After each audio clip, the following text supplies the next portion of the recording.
not to win a game. It's never been our goal. It's never been our goal to win a championship. We don't have any signs up in the building anywhere I've ever coached, and for 17 years at Alabama, that says win the SEC, win the national championship. We don't have any of those signs. We have a sign that says, and a pyramid that says, be a champion. And there's some ladders in that if you can do these things, you will actually have a chance to win a championship, because you'll be a champion in life by making good choices and decisions and doing the right things. So that's what our program was based on.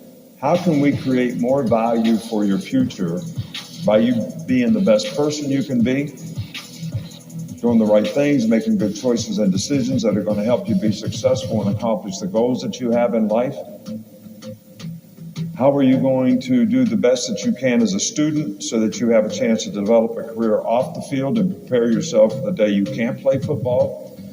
And what are you willing to invest in being the best player you can be, so maybe you have a future as a football player? So we never, ever talked about winning. We always talked about, what do you have to do to be successful? You know, every player that I ever coached, the first thing I asked was, what do you want to accomplish when you come to the University of Alabama?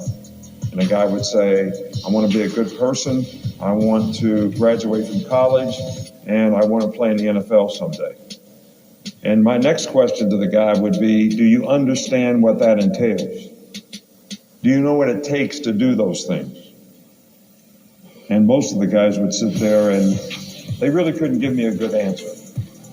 So we would define, what does it take for you to accomplish these goals that you've established for yourself? You know, people always ask me about the process. What is the process? What is the process? The process is very simply the definition of what you have to do to accomplish the goals that you have as a person, a student, a player, whatever, successful business person. So we would sit down and we would define exactly what this person has to do to be able to accomplish these goals. And I would tell the person, you know, I'm going to come up to you every now and then and say, how you doing? Are you making progress toward these goals and aspirations that you have? And the guy would say yes, and I would say why? Or he would say no, and I would say why? Because I wanted you to self-assess. I want you to be able to feel like, what am I doing? Am I doing the right things? Am I making the right choices and decisions? So that you can self-assess. You don't have somebody else looking over your shoulder saying, if you did this or if you did that, you could do it better. Because that's important to being successful as well. And the third part of that is, and the most important part, is, do you have the discipline to execute it every day? We made this choice and decision of what we want to accomplish and what we want to do and who we want to be. And now we've defined exactly what you have to do it. We've even talked about, how do you have to edit your behavior to do it, by self-assessing. But now, do you have the discipline to execute it every day? If you can't understand this concept, all you have to do is think about, I want to lose 10 pounds, which is my goal. Slim Fast gives me exactly what I have to do every day to do it. Where do I fail on this diet? Don't have the discipline to execute every day. 3 days into the diet, I'm eating pie and ice cream again. So what is discipline? I know that's one of the 3 words that you talked about as your motto as a school. But can you define discipline for me?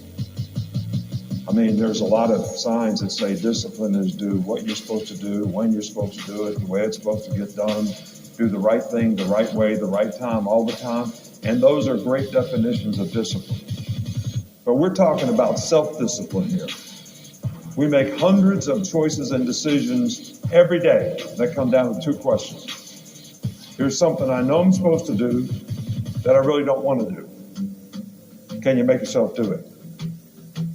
Over here, there's something you know you're not supposed to do, but you want to do it.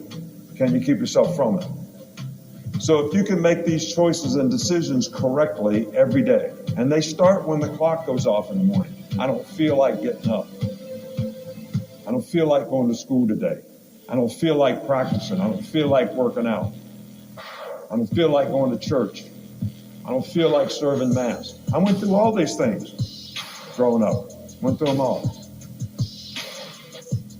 But you have to be able to make those choices and decisions the right way, to have the discipline to be able to make those choices and decisions. Got to put your choices ahead of your feelings. Because if you do what you feel like doing, you're not going to get up. You're not going to study. You're not going to go to church. You're not going to do all the things that you need to do to accomplish the goals that you have. So, this little bridge that you have to cross between doing what you feel like doing and choosing to do the things you need to do to accomplish the goals that you have. That's very, very important. I think the most important thing to being successful.